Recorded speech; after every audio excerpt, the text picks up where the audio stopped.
রাজসভায় কৃষ্ণ রাধারানীকে চেনেন, বলরাম রাধারানীকে চেনেন, অন্যান্য কেউ তো রাধারানীকে চেনেন না। হঠাৎ করে রাধারানীর নামে জয় ধ্বনি দিচ্ছে নারদমণি, রাধার জয়, রাধার জয়, রাধার জয়। কৃষ্ণের মন্ত্রী মন্ত্রীগুলো সব নিজের মন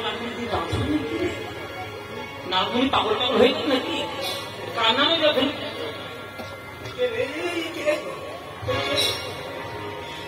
রাধারানী কে এই কথা আলোচনা করছে নিজের মধ্যে।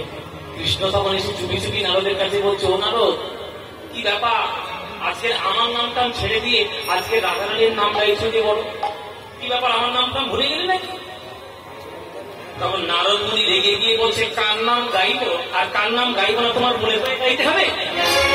জবাব দিয়ে বলবো আমি, আমার কি নাম, আমার গলা, আমার গান, আমি কার গান গাইবো? সে রাধার নাম হোক, কৃষ্ণের নাম হোক, নারায়ণের নাম হোক, শিবের নাম হোক, আমার জানির চাপে আমি তার নাম গাইবো, তাহলে তোমার কি? কৃষ্ণ বলছে, বাবা কোনো কারণে নারদ মুনি খুব খেপে গেছে। কি হয়েছে নারদ মুনি, রেগে গেলেন কেন? রেগে যাবো না।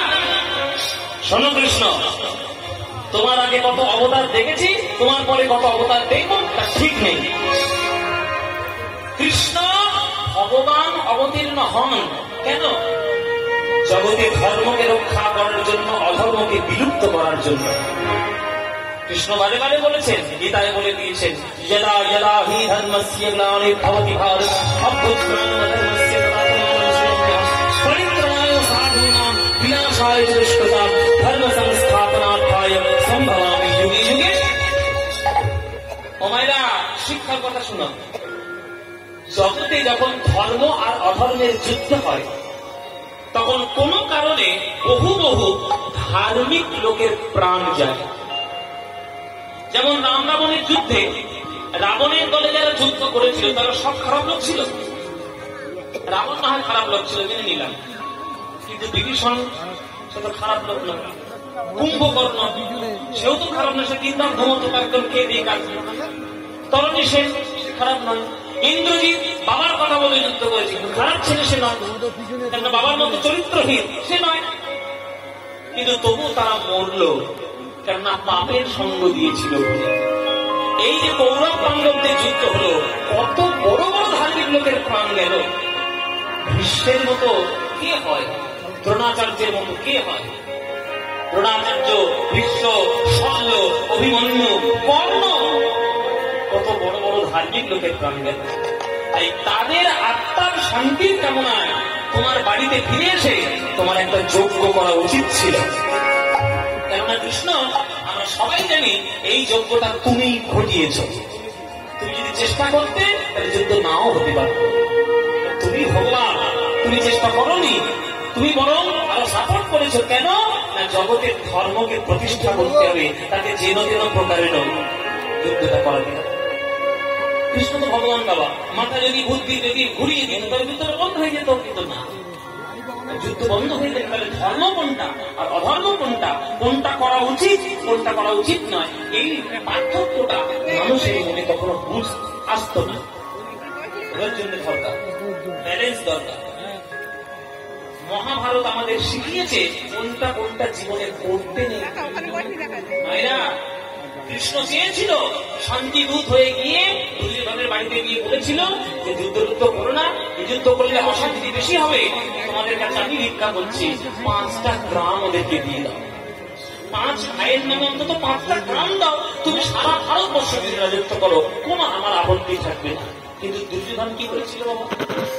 একটা সুজাগ্র মেদিনী বিনা যুদ্ধে আমি দেব না আমার উদ্দেশ্য। এত বড় হিংসা, এত বড় দুর্যোধনের মতো। এইরকম মানুষ যখন জগতে আসবে, আসবে তো বটেই, কলিযুগে তো আসতে শুরু করে দিয়েছে, তো আসবে। সেটা যে করলে কি ভয়ানক পরিণাম হতে পারে, সেটার জন্য যুদ্ধটা প্রয়োজন ছিল, যুদ্ধটা প্রয়োজন ছিল। কিন্তু কৃষ্ণ, যারা ধার্মিক লোকের প্রাণ গেছে তাদের জন্য তোমার যজ্ঞ করা উচিত। তাই যজ্ঞ করার বিধান নিয়ে আমি তোমার কাছে উপস্থিত হয়েছি। যা যা বলবো সেই যজ্ঞ তোমার করতে হবে। কৃষ্ণ বলছে, ঠিক আছে, নারদ মুনি ডেকে দিও না, আমি তুমি যা বলবে আমি সেই যজ্ঞ আমি করবো। বলো কি যজ্ঞ করতে হবে বলো। তখন নারদ মুনি বিধান দিচ্ছেন, শোনো, আমি যেমন যেমন বলবো তেমন তেমন বিধানে যজ্ঞ করবে। ত্রেতায় রামের রাজা ছিল অশ্বমেধ যজ্ঞ করিল। ত্রেতায় রামের রাজা ছিল দানব্রত যজ্ঞ হবে এবে, দানব্রত যজ্ঞ হবে এবে। শোনা বলি হে রাজন ত্রিভুবনে নিমন্ত্রণ, শোনো বলি হে রাজন ত্রিভুবনে নিমন্ত্রণ। সদাকারে বলিতে হরি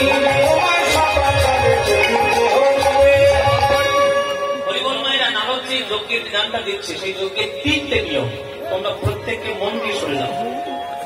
প্রথম নিয়ম, স্বর্গ মর্ত পাতাল যে যেখানে আছে সবার নিমন্ত্রণ করতে হবে, প্রথম।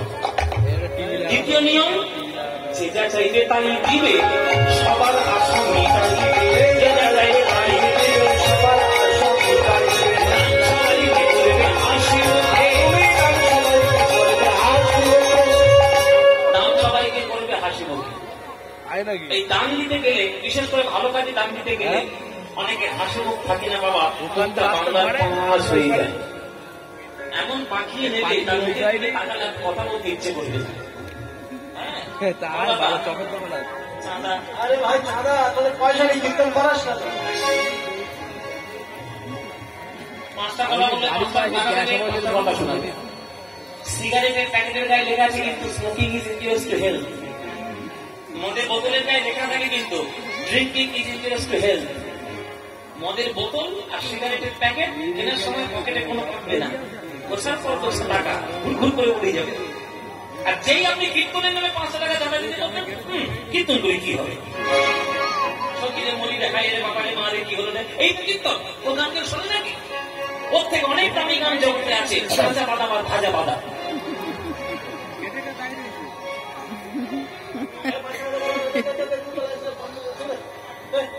টাকা সিরিজে খালি দেখো, বসিরহাট বাজারে বাজার করে ফিরে রেখে দিয়েছিল খাতা।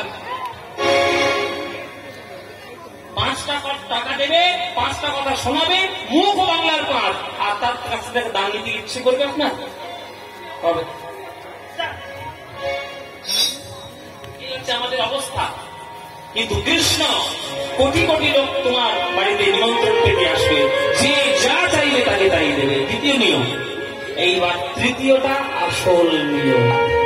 মায়েরা মন দিয়ে সর্বজনে দানে দিয়া, আসতে মন দিয়ে শোনো, সর্বজনে দান দিয়া তুমি ভিক্ষার যদি সন্ধে লইয়া, সর্বজনে দান দিয়া ভিক্ষার যদি সন্ধে লইয়া, সর্বজনে দান দিয়া ভিক্ষার যদি সন্ধে লইয়া, সর্বজনে দান দিয়া ভিক্ষার যদি সন্ধে লইয়া, ভিক্ষা করি যাবে মহাসু।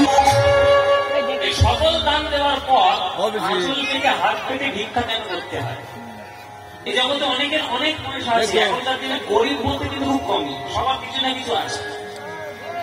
কিছু না আমার তো সরকারের সাহায্য নিয়ে কিন্তু সাদের একটা ঘর করেছে। স্বভাবের কাছে তুমি যদি গরিব হও তাহলে সেটা কিন্তু কোনো সরকারের দায় নয়। তোমার স্বভাবের কাছে তুমি যদি গরিব হও, রিক্সা চালাও, খাচ্ছ, খাও না, খেতে ভালো করে ঘর করো, সংসার করো, মদ খেয়ে যদি পয়সা ওড়া, তোমার স্বভাবের দোষ, সেটা তো কারোর হাত নেই। পয়সা অনেকেরই আছে, মুচিতেও কামায়, টাকা বিগলা আলমারিরাও কামায়, সবাই পয়সা কামায়। কিন্তু পয়সা যদি কাউকে দান করে তুমি তার কাছ থেকে 1 টাকা ভিক্ষা করে না নাও, তাহলে কি হবে? মনের মধ্যে তোমার অহংকার জন্ম নেবে, যেন অমুক লোককে এত টাকা দান করেছে, এই এত টাকা দান করেছি অমুক লোককে, এইটা যখন তুমি বুক ফুটে বলতে যাবে, এটাই তোমার অহংকার। আর এই 1 টাকা ভিক্ষা করে নিলে তাদের অহংকারে দূর হয়ে যাবে, তাদের অহংকার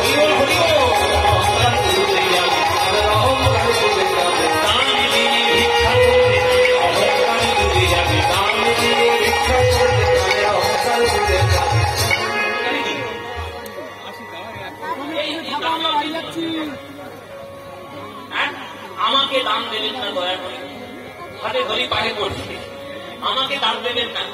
আমার গান শুনে যদি মনে হয় বাহ কত বয়সের গান একটু ভালো লাগলে 100 টাকা দিয়েছি, আমাকে না দিয়ে দয়া করে এই মন্দিরের থানে পূজা কমিটিতে আপনারা দানটা দিয়ে দিন, তাতে অনেক বেশি লাভ হবে। আর মায়ের মঙ্গল, মায়ের পুজোর জন্য জগতের মঙ্গল হবে। জয়